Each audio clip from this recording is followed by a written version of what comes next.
Welcome to Up an Octave, a podcast by Sonivia. I'm your host, Ruth Spence, founder of Sonivia, the podcast management agency that helps women and non-binary people take up space in podcasting. Up an Octave is here to support you in your podcasting journey, from how to market yourself, how to sound great, how to edit for your specific voice, and how to make your podcast feel like magic. Thanks for tuning in. Let's get into it.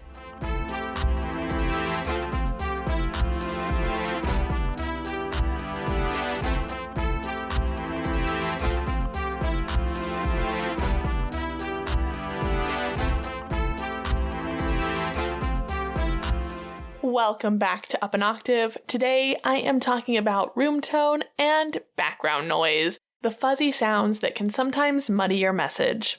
Background noise is one more barrier that can separate you and your listenership. It can be especially distracting for the people who, like me, listen at 1.5, 1.75, you know who you are. And it can also be really grating to people who are more accustomed to listening to studio quality podcasts from some of the bigger celebrity names. So with that said, let's get your audio cleaned up and get your show growing. The best of all, most of the tips and tricks I'm sharing today are free 99. So if you are a thrifty podcaster, you're gonna want to take some notes. First of all, before we actually get started, let's get really clear on what room tone is and how you can train yourself to start hearing it. First off, room tone is the baseline acoustic characteristics of an environment. Every room has its own tone, just like every house has a smell. If you go away on vacation and you come home, you're like, that's what my house smells like. The same is true for room tone. You kind of learn to stop hearing it because you get so accustomed to it that your brain just filters it out. Kind of like how I guess we can all see our noses and our mind just chooses not to because it would be so distracting. The same is true for these acoustic characteristics. The factors that make up your room tone are your HVAC system, the quality of your windows, wiring and electrical systems, room size, and appliances. While you may not notice these things because they're quiet or, like I'd mentioned, you've just learned to tune them out, your microphone is going to pick these up differently than your ears do. So what may sound quiet or not even existent to you may be really frickin' annoying on your microphone. So, for example, I am recording in my fairly small guest bedroom turned office. I have an overhead vent and it's got my air conditioning running through it because it's still over 80 degrees, even though it's the end of September. And what you're hearing is after I've treated the room in post-production. But we're going to switch over now through post-production magic. And this is an example of what it sounds like to not have treated the room tone. It doesn't make a huge difference in my space, but it absolutely can depending on the other factors that you're dealing with. All right, audio magic. Now we're back to the good sound. So how can you take your show from that to this? Let's talk about pre-production. These are the things that you can do before you hit record. And remember that the best editing is the editing you don't have to do because of your good practice with recording. Before we get much further, we're going to have a crash course in how sound works so that you can learn how sound waves travel. Sound is vibration moving through the air. This vibration bounces like a ping pong ball. So think about what would happen if you threw a ping pong ball at a wood or tile floor. It would bounce like Saturday night beer pong in a frat house. The same is true if you threw it at a wall. Now, imagine throwing that ping pong ball into a luxurious high pile rug or into some heavy curtains. It just kind of plops. It might bounce a little bit, but nothing like on a hard surface. The same is true for sound waves.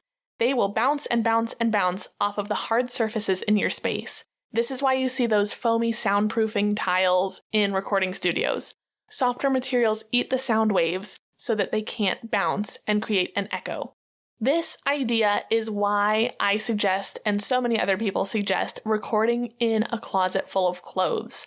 The clothing provides soft materials to grab these sound waves before they can bounce and come back at your microphone and create that echo. If recording in a closet isn't available or it isn't an option for you, try to record in an area with carpeting or a rug and consider hanging some curtains around your space, kind of like a room partition. Soundproofing tiles, also called acoustic panels, are an awesome investment, but good ones are not cheap. So this is why I kind of recommend going the curtain route, or if you can, into a closet. Those options are going to get you a lot further for a lot cheaper. So when I had my first podcast, when I was living over in Germany, closets were not a thing in my apartment. We had a freestanding, kind of like a wardrobe, big Narnia vibes, but we didn't have closets. So I couldn't record in there, and the plaster walls and wood floors of my apartment bounced that sound around like nobody's business. So I actually ended up building myself a podcast studio, which I insulated with a mattress topper that I was able to find pretty cheap, and certainly cheaper than acoustic panels. I kind of made my own closet, so to speak. And this worked well. And I will say the caveat with that, as well as the caveat for any of the kind of freestanding remote studios that you can find online that look like a little pop-up tent, is that it gets freaking hot in there, especially because in Germany I didn't have air conditioning, so I was baking. But those are the sacrifices that we make for our art sometimes, so it may be an option that's worth it to you, especially if you live in a temperate climate. Additionally, if you are able to turn off your AC or heater while you're recording, you're going to notice a reduction in the background hum of your space. If that's not feasible, at least be mindful of when that system kicks on or gets louder and try to record around that. This sometimes means having a false start if you realize that you're speaking and your HVAC turns on. Pause for a minute, let it get to the temperature it's trying to get to, and then resume. The same is true for your computer's internal fan. It can kick on and become quite loud. This was actually the biggest issue with the little studio that I built in Germany, is that because it was so hot in there, my computer had to work harder to cool itself down, so that fan was coming on a lot louder, a lot more often. This was also on the laptop that I spilled tea on, so it was just struggle busing in general. So if you don't have the highest quality laptop, or you have one that's a little bit more of a workhorse that has to work harder to keep itself cool, that is something to be mindful of. Another tip that I think is often overlooked is to check your cables. Loose, damaged, or worn out cables can create a fuzzy or kind of a humming sound, so keep your cables in good shape, and that'll keep your audio quality sounding its best. I mentioned this a little bit when I was talking about microphones, because having a damaged audio cable really does kind of ruin the vibe for everything. And finally, do your best to record when your home and your outdoor space is quiet. Try not to record on days when the grass is being mowed, and ask other people in your living space to be mindful of when you're recording. This can also look like waiting until housemates or other people who you share your space with are not home, and this is why it's so critical to plan ahead. Because if you are like me and you have a baby who sometimes is having a day, you may just not be able to record that day. If you have housemates who decide that when you're trying to record is the exact time to do dishes, you may not be able to record that day. And so having enough time built into your calendar to have a backup day to record if you need to is a huge win. And this is where I will mention catastrophic acts of God, because when I was first starting this show, I had built my recording schedule out to be super precise within this, week or so. And I was like, cool, I'll have these 3 days that I can record this particular episode. And those 3 days were when we had a hurricane, and it was storming like crazy intermittently throughout that entire schedule. So that's why in some of my episodes early on, you do hear some storm sounds. And so ideally, and this is me saying, do as I say, not as I do, you would want to have a different week where there wasn't a hurricane that you could get it out. My general philosophy is that sometimes hurricanes happen, sometimes lawn mowing happens, sometimes loud roommates happen. So as long as you do your best, the average of your show will trend higher. There are going to be days where there are just hurricanes, I guess. And so sometimes it's going to be unavoidable, but if you do your best most of the time, I think that it gives you a little bit of grace for the days that you can't do your best. Another thing I'll say is don't be afraid to stop and start again. So if you are in the middle of going off on this tangent and you're saying some really impactful stuff and you hear your HVAC kick on, don't be afraid to kind of make a mental note of what you were saying, stop, wait a few minutes, and start again. Too often, I hear my clients just try and power through whatever sound is happening. If a motorcycle is going by outside, if they've forgotten to turn down the ringer on their phone, and they're getting notifications, they'll just kind of awkwardly try and power through, which to me never has to happen if you're not live streaming. The beautiful thing about podcasting as a non-live medium is that you have the luxury to restate yourself. You have the luxury and the gift of post-production. Use it to your advantage. I think it's almost always better to take those extra few seconds to restate yourself than having those background distractions left in. Because to me, it's really kind of jarring. It's almost like those old jump scare videos on YouTube where you're focusing so hard and then boom, the scary face shows up. When you're listening to this podcast and it's like, oh my gosh, this is so impactful. And it's like, bring, bring. And you're like, whoa. So I always try and avoid that situation. Something else that can impact your background sound is how you're using your microphone. If you have a microphone that has an adjustable polar or pickup pattern, like the Blue Yeti, make sure that you're using the cardioid setting. This is the one that looks like a heart or a booty, in my opinion, and speak into it at the correct address so that you're not picking up as much of the room as you would if you were using, say, the omnidirectional setting, which is going to pick up 360 around the microphone. If you're only using the cardioid or the booty setting, then that is going to only pick up facing you. So you're catching a lot less ambient sound that way. Since we're talking about microphones, I'm also going to remind you to use a pop filter and a windscreen on your microphone to help keep unwanted sounds out. This isn't going to be a huge reduction in your ambient sound, but every little bit helps, especially in a less than ideal space. The same is true for keeping your microphone the appropriate distance from your mouth. This ensures that your voice is picked up properly without trying to fight through background sounds. It depends a little bit on the type of microphone, condenser, dynamic, the model of microphone that you're using, but typically that's somewhere between the finger and thumb telephone gesture from your mouth to your microphone or a full fist. Play around with it, see what works best for you, but know that somewhere in that range is what you're going to want to do for distance. When you record, it's also important to leave at least 5 to 10 seconds of silence at the beginning of your recording. And in the words of the Mickey Mouse Clubhouse, this is a special tool that will help us later. Now on to post-production. It's time to edit. You have done all that you can to improve your recording space. You've set your microphone up for success with nice tight-fitting cables, a well-fitting windscreen, and yet you listen back and there's still fuzz. So now what? As you know by now, I am an Audacity stan. There are other options for removing background noise. I was just speaking with someone who uses Descript. Every DAW or DAW, digital audio workstation, is going to have some kind of noise removal tool. But as always, I am here to talk about Audacity. Here's how you're going to take care of background noise in my personal favorite DAW. So you've got your raw track, which I'm going to go ahead and take the liberty of assuming that you've run through the levelator. And now it's time to get rid of the background sound. So back to that Mickey Mouse special tool that we saved for later. The first couple seconds of your track, that's just the sound of your room. It's just your microphone recording what your space sounds like without your voice in the way. You're going to highlight that little segment of speech-free recording at the beginning of your track. Now click Effect, go down to Noise Removal and Repair, and then Noise Reduction. Click Get Noise Profile. This allows the software to learn what the background sound in your space sounds like.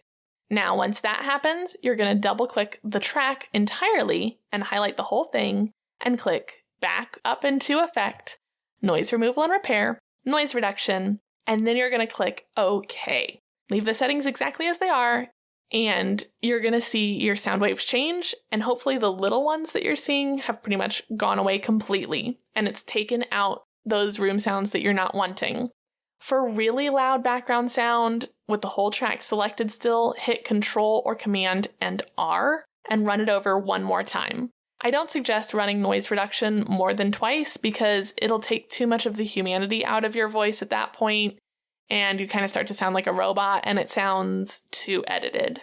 The blank segment at the beginning will also serve as your room tone sample if you choose to replace complete silence from editing with the more natural tone as you edit. So, for example, let's say you had to remove a really big breath or a filler word.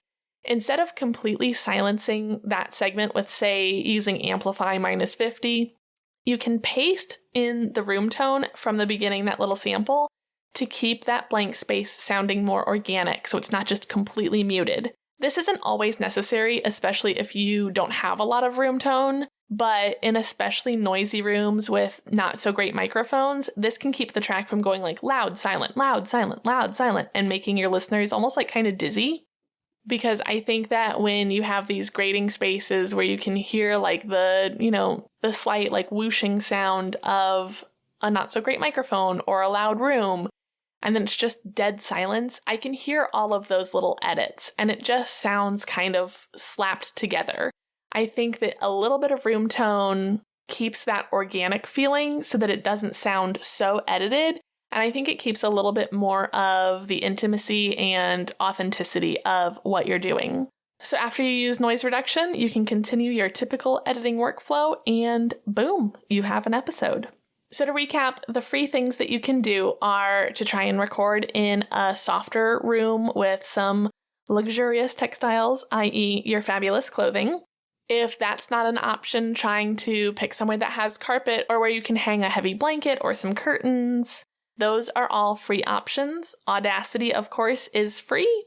And your microphone etiquette is also free. Getting really good at knowing how far away you should be from your microphone, making sure that you're checking your cables before you're recording. These are all free resources. The places that you can invest if you choose are to get some acoustic paneling or soundproofing tiles, invest in a higher quality microphone, but I think most people can get pretty far on the freebies. Hey, don't mind if I do. I'm just cutting in for a minute to share something exciting. Ever thought about making a podcast that doesn't feel overwhelming? If you're listening to the show, then I know you're curious about making the best podcast you can. And that's where Sonivia comes in. I'm your podcast launch specialist, and I'm here to take your show from concept to content. I've immersed myself in the world of podcasting for years, and I have got the knowledge and industry secrets to help make your show the success that we both know it can be. If you're ready to take the leap and start sharing your voice with the world, head on over to sonivia.com and snag your free call. Let's chat.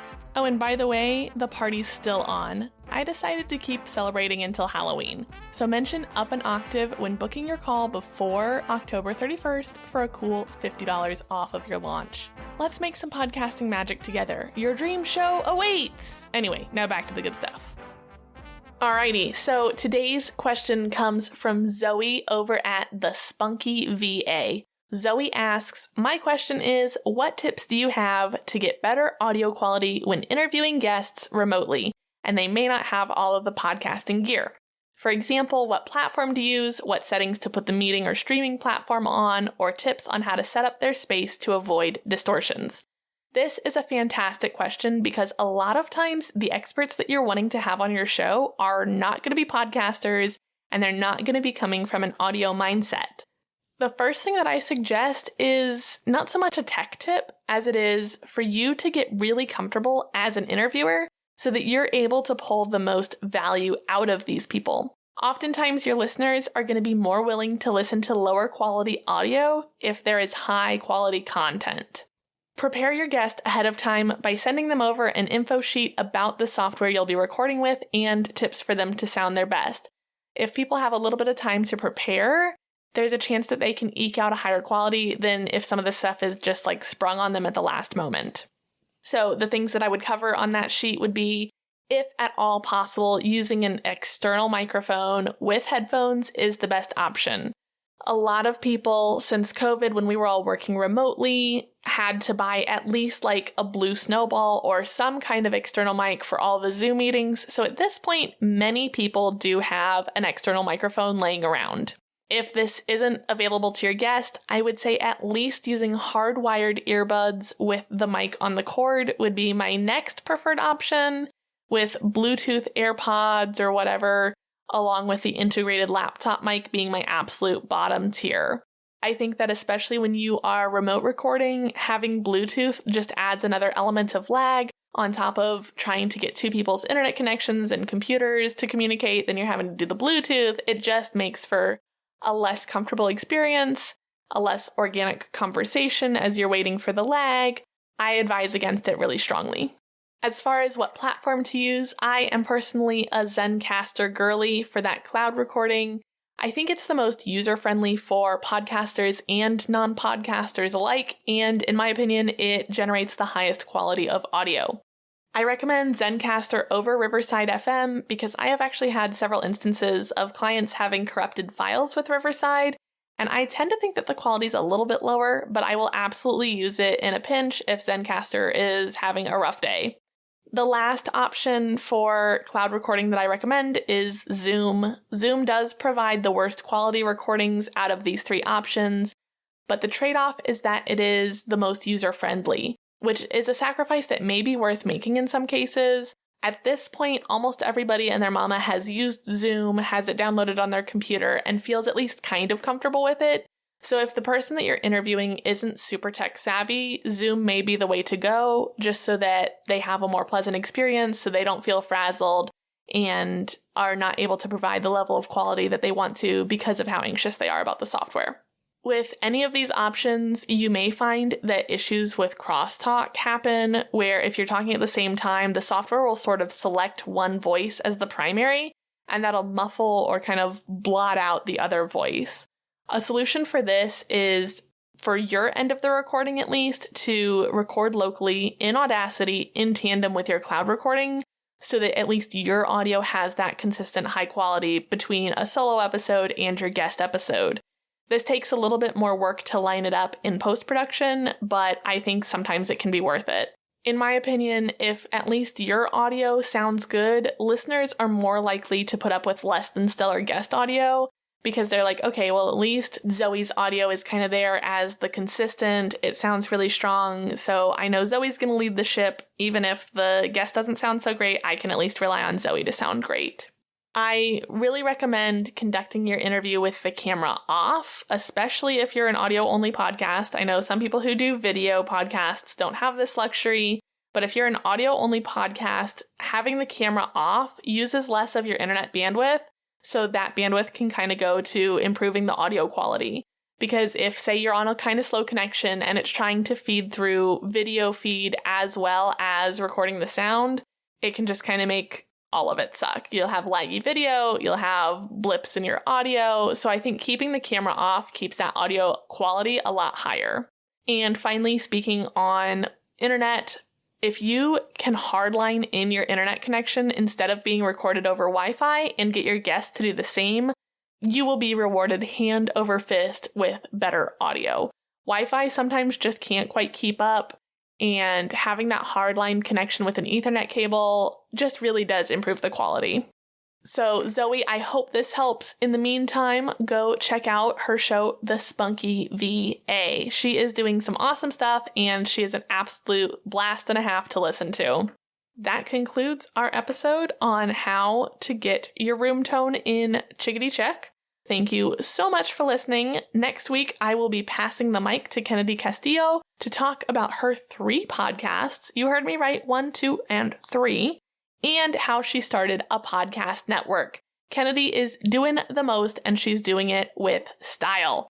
I had a great time talking to her. It's a great conversation, and I can't wait for you to hear it. In the meantime, please follow Up an Octave wherever you're listening and leave me a rating or review, because just like your show, mine needs those to grow. Come hang out with me on Instagram at Sonavia Studios and keep the conversation rolling. And I'll see you next time. Thanks for helping me take podcasting up an octave.